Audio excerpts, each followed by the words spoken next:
Hey Algebra 2, welcome back to day 2 of chapter 4, where we're going to learn about graphing a quadratic function that is now in standard form. So yesterday looked at the graph in vertex form. Now we'll take a look at the second way we could be presented with a quadratic function, standard form.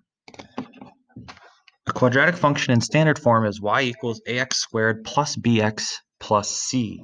Now, a little bit different way to find the vertex. So the vertex's x-coordinate is by taking the opposite of the b value, so that'll be a number, opposite of b, over 2 times your a value. Then to find the y-coordinate of the vertex, you put the x in to the function and then find out what y is. So we're going to evaluate the function for the opposite of b over 2a. Then the axis of symmetry is your x-coordinate, which you found by doing opposite of b over 2a. And then one little side note, your a value still works the same as it did in vertex form. So negative a means that your parabola is going to open down, so your vertex will be a maximum. If your a is positive, it opens up, your vertex is a minimum.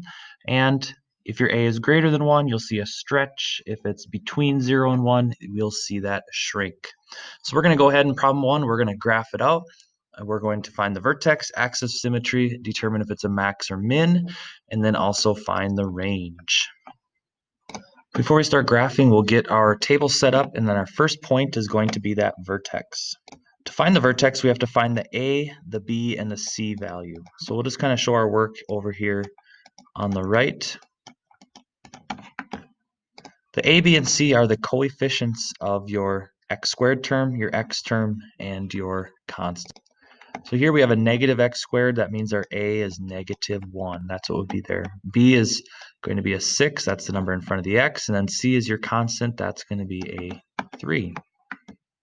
So we'll start by finding the vertex. And I'm going to show my work on the right side there. And then we'll plug the vertex in for x and then use that to find y. So we start by taking the opposite of b, which is negative 6. So if my b is positive, I'm going to do the opposite of b, which is negative. If my b was negative, I would flip it to positive because I'm just doing the opposite of whatever it is.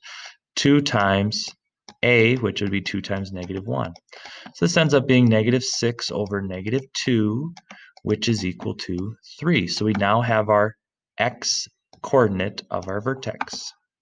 I'm just going to show my work, just kind of keep working my way down.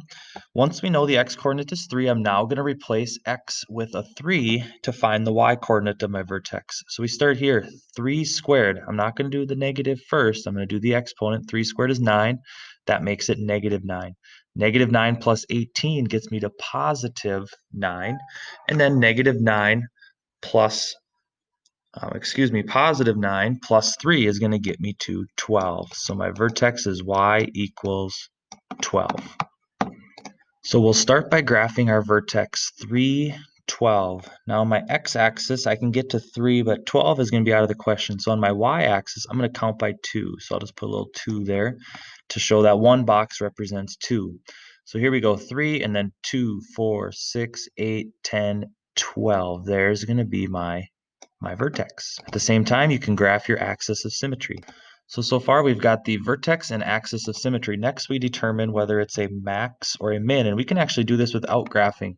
You look at the a term. A term is negative. That means that the parabola opens down, which means we're dealing with a maximum. Now, similar to what we did in the previous lesson, I'm going to select 2 x values that are right next to my x value of 3. I chose 2 and 1 to make my numbers a little smaller, and then I'm going to evaluate the function for those 2 to find my y's. So basically, I'll plug a 2 in and see what I get. 2 squared is 4, that's a negative 4. 6 times 2 is 12, so negative 2 plus 12, negative 4, plus 12 gives me 8. 8 plus 3 is going to give me 11. So I got 2, 11. So I go over 2, 2, 4, 6, 8, 10, 11 is going to be right in between. And then I put a 1 in. 1 squared is 1. That's going to make it negative 1. Negative 1 plus 6 times 1 is going to give me 5. 5 plus 3 is going to give me 8. So 1, 8, I go over 1, and then 2, 4, 6, 8. There would be the start of my left side of my parabola. I'll reflect it over. That's that point right there, and that point right there, and there's going to be the right side. of my parabola. So there would be the graph of my parabola. Lastly, we'll find the domain and range. So domain we talked about yesterday, the domain is always going to be all real numbers, so negative infinity to positive infinity. Then the range, we look at the y values, and the y of the vertex is what we're really focused on. So the highest this parabola ever gets is 12, and the y values that are being used are always less than or equal to that 12. So there would be my range. And there we've answered all of our questions. We did get a little help from the picture. Eventually we'll keep doing these without even having to draw a picture. Just by using the vertex, we can tell most all of this stuff. A couple of new concepts about now our standard form. The graph is still going to be a parabola. The a value will determine the stretch or compress, and then also determines if the parabola opens up or down. So if you want to look more into that, you can rewind the video. That's what we talked about right at the beginning of this lesson. The axis of symmetry is x equals opposite of b over 2a. Then the vertex is the opposite of b over 2a for the x value. And then the y value is when you take the opposite of b over 2a answer and you put it into the function for x and solve out to see what you get for y. And lastly, the y-intercept. So the y-intercept, think of that point where it crosses the y-axis. That is going to be where x is equal to 0. And if you have an x equals 0, that's going to basically cancel out your a and b terms. And then you're left with just c. So your y-intercept is always going to be whatever your c is. And that can be really handy because that could be a point we use in our table, and that could help us graph these a little bit more efficiently. So as we set up problem number 2, we're going to make our table with our vertex being our first xy pair, and then we'll find the a, b, and c. Now we start to find our vertex. We can start by finding our axis of symmetry, which will also be our x coordinate. So there's our x coordinate, which is 2, which means that we're going to have an axis of symmetry right at 2. Now we're ready to take that particular 2, put it in for the x, and then solve out for the y. So I like to just do this mentally, but if you put them into your calculator, you can solve this as well. But 2 squared is 4, 4 times 4 is 16. Then we'll have 16 minus 32 because 16 times 2 is 32. So 16 minus 32 gives me negative 16, and then negative 16 plus 10 gives me negative 6. So I'll plot my vertex, and I'm going to count by ones because it fits in the graph. And then I know since my a term is positive, this is going to open up. So the rest of my graph is pretty open to start making my parabola. Now I'll select 2 more points. I'll select a point of 1, which is directly right next to the vertex, and then 0. Here's where the y-intercept comes in handy, where x is 0. That's going to cancel out these first 2 terms. My output is going to be 10. So I know I don't have enough room, but I'll just kind of estimate. So up here is 7, 8, 9, 10. So there would be my y-intercept. So now we'll put a 1 in. 1 squared is 1. 4 times 1 is 1. Minus 16, which gives me negative 12, plus 10 gives me negative 2. So now I have another point of 1, negative 2, which is right here. We'll put that point over here and move this point over to here. Because remember, we get a 2-for-1 deal. Every time we graph the left side, we can reflect those points over the axis of symmetry, and there would roughly be our parabola. So pretty stretched out since my a term is 4 and a term is positive, so it's going to open up. So other stats about this, my vertex is a minimum, my range is my domain is negative infinity to positive infinity. And then my range is going to be y is greater than or equal to negative 6. So it never goes below negative 6. We're always staying above that. Problem 3, what is the vertex form of y equals 2x squared minus 3x plus 2? So we're going to go back to lesson 1, and we're going to write an equation that's in vertex form. So now we're back to our quadratic function that shows that vertex, that h and k. So that's the form that we're looking to get this one into. When you think about vertex form, what might be something you need to put an equation in vertex form? If you said vertex, you are correct. We need to know what the vertex is. So we're going to use opposite of b over 2a. to start to find that vertex. So we're going to go opposite of b, which is going to be positive 3 over 2 times 2, which gives us an x coordinate of our vertex to be 3/4. Once we know our x-coordinate is 3/4, to find the y-coordinate, we're going to input 3/4 in for x. And I just did 0.75, and I'm going to put this one in my calculator. This one's a little bit tougher to do using mental math. And when we put that into our calculator, we get 0.875. Now we're ready to put this into our vertex form.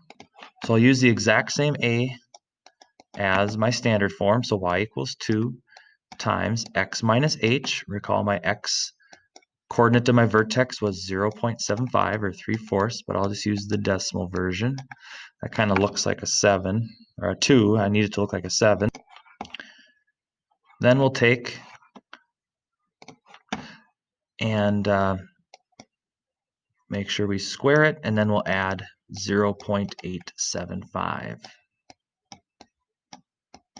And there would be my vertex form. So now this shows me my vertex, 0.75, 0.875 also shows me my a term. Later on in this section, we'll also learn how to take vertex form and convert it back to standard form. So we can go either direction. But the theme of these first two sections is you always need to find that vertex. And once you know the vertex, then that's going to open up all these new gateways to start working with these parabolas. Lastly, problem 4, a model for the performance of a stock is P equals negative 3D squared plus 50D, where D represents the days of trading and P is the price per share. What is the maximum price? So we're going to look for the P, which is like the Y coordinate, per share of the stock. Use a calculator to find the maximum. So welcome back. After reading through the problem, there are two different methods to solve this one. You could just solve by hand, use opposite of b over 2a. Your d is acting like the x and your p is like the y, so we're going to find opposite of b over 2a, which is 25/3, and then we put x back into the function, and you'll get p, your profit is $208.33. So that would be the maximum price per share of that stock. So that's one way to do it. That's the method we've been practicing, so I'm not going to really walk through that much more. The second method is to put it into our y equals on our calculator and find a maximum using the graphing calc.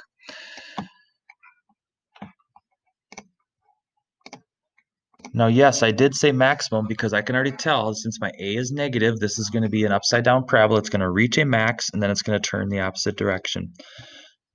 So first thing you're going to do is you're going to take your function negative 3x squared plus 50x and put that in for your y1.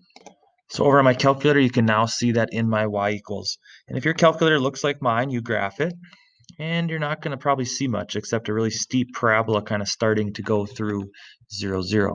Right now our window's at that 10 to 10, so we're going to start to adjust our window.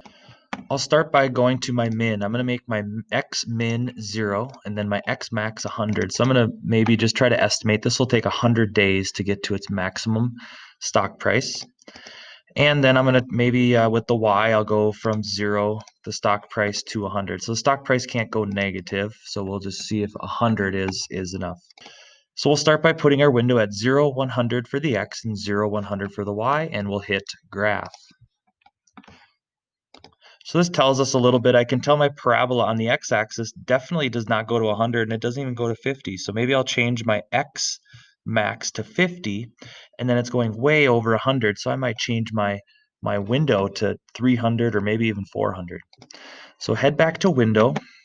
Our x was way too much, so we'll say maybe 50 days it reaches. And then our y max will change to maybe 400, and then we'll hit graph.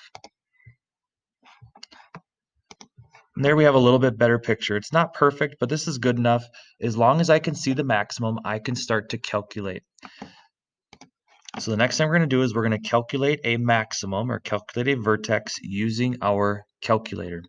So we're going to hit second calc. We're going to go to number 4, which is maximum. If it was a minimum, if it opened up, we'd use that calculation, but we're going to use maximum, hit enter. Then it's going to ask you left bound and right bound. So we got to find where our little blip is.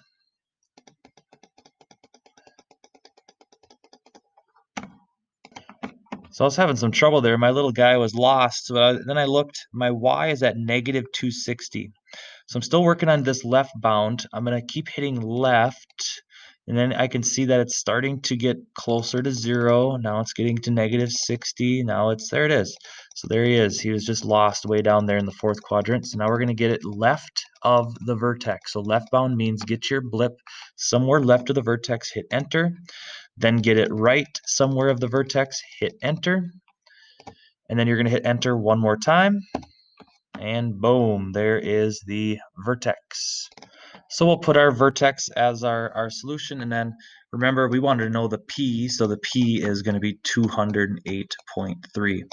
And then just for fun, we could take that vertex. Once we find that vertex using our calculator, or opposite of b over 2a, we now could put it into vertex form. That's just some extra I did, but you can easily change it into vertex form once you know what that vertex is. So thanks for joining day 2. We've got graphing these quadratics using standard form. But remember, the eye on the prize is always finding that vertex. So once you get that vertex, it's going to start to help you find all of your other information about your parabola.